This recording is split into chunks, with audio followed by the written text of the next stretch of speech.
Yes, we're still keeping our focus on the campaign promises of the APC as well as the fuel scarcity situation. And joining us on the set at this time is Razak Olokoba. He's a public affairs analyst. I want to thank you so much indeed for coming to Sunrise Good morning. And good day, viewers. Let's start with what's in vogue, as it were. The petrol situation at this time seemed to have fizzled out. People are able to get the commodity readily now, and but people say that this is just a temporal measure that is being put in place. But what do you think will happen in the long run? Of course, I sympathize with myself and other Nigerians that are going through this pain. But I have started looking at the coincidence and also look back at the roles we have played as activists in fighting government over the time, in terms of first scarcity. We did it when Obasanjo was around. We did it for Jonathan, who was part of the Ojota Occupy Nigeria. But I look at the coincidence each time this thing happens.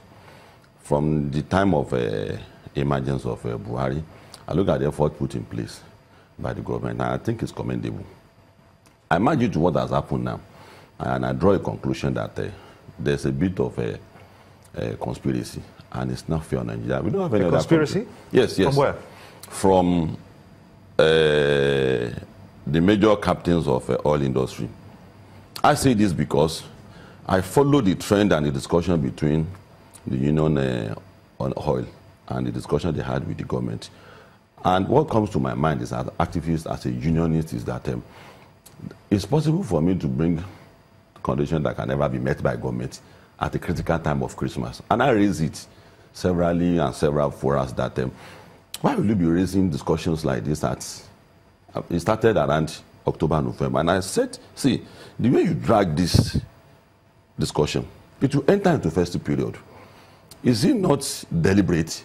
And you've been talking about this issue right from July, August. So to not get it on the table and begin to compel government to make a certain demand this time, it's not looking too good to me. And I know that there's no how, from my experience. I am a part of JAF. I'm a part of the Labour and Civil Society Coalition. I know that this condition cannot be met until January, February. And I begin to wonder that, do you want your conditions met, or do you want to prove a point that we can make this government fail? We can derail this government. Is that the point you're trying to make?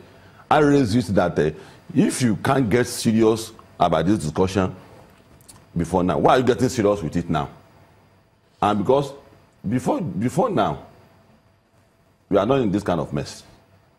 And you know that people will travel for Christmas. And for the point of view of patriotism, because constantly we must be on the side of the people, it could have been taken to January or February. You can do something that I can do about it. It is not the responsibility of government at times to pursue the happiness of Nigerians. It's also your duty, my duty, the duty of unions and everybody. So I think it's not good. It's not looking too good enough. And looking at this scenario again, that the desperation of people who make money from oil, all the countries in the world, what the people do is that they are patriotic. They stand side by side with the government. One thing you must know is that let me just come in here. Did your because one of the major things that we hear is, you know, the president isn't a magician. Yeah. The problems have been so enormous and they've mounted over such a long period of time. You don't expect this man to come in and fix this and fix that. But the truth remains is that there was a campaign in 2015, and when that campaign was going on, the president went around the country, and he did say that he understood the magnitude of the problems of the country and that he was going to fix them. And so Nigerians are now saying, well, okay, Mr. President, we want to see, for example, our savings reserves built up rather than going down. We want to see the economy, you know, completely come back. We want to see Boko Haram not be an issue anymore. We want to see so many different things. Now, some of these things have happened, some of these things have not happened. But the things that have not happened are affecting Nigerians every day. And the question is, and I don't know that you really got to the heart of this, is did he overpromise and is he under-delivering? We're not about whether he's a magician or not. See, I like the question, and I like its intro by saying that people say that it's not a magician. It's not a good thing for government to keep repeating that. I know that for sure. But if you look at sectors by sectors, you cannot join the queue of people that say that dollar must be 1 naira today, to naira today, 1 to 1 today.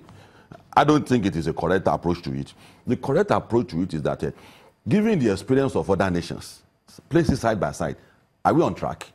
And I can say completely that we are on track. Look at the history of people that just come out from where we came out from. Places side by side with Nigeria, we're on track. I've read several experiences. Yes, we are on track. Economically, we are on track. On security, we are on track. On moral issues, we are coming back to moral issues gradually, where people have it at the back of their mind that I cannot run government with immunity again. Prosecuted or not prosecuted, you know that if you're still in Nigeria today, you cannot sleep very well again. So if you begin to list out all these things, I am aware that the promises and their manifestos that has been read to us, my own Center for Dignity in Governance, we took that, we go sectors by sector, we approach, we look at what they are doing, and I know that in a few years, you will see the result of what's going to happen. What the mindset we have to rework with Nigerians is to tell Nigerians that before Buhari became the president, if someone had assured me that under 1 year he's going to be Dorado, I would know he's deceiving me. And if the opposition kept criticizing the government that under 2 years, so if he's not performing, I will know that's an opposition not motivated agitation. I won't join him because I'm aware. I will submit my superior intelligence to this overreach that people are saying all that. But under 1 year, it's not possible. I know it's not possible. And it's not as if I know it's not possible. I look at what is available to me. To start from an economy where you are a consuming nation, you don't produce anything, to a nation where you start producing things you eat, things you hear, everything that talks about how you are going to live your life, how you get to that point. It's not a 1 year job. It's not a 2 year job. And that is where you must get to if you must come out of this, because the world is moving in forward.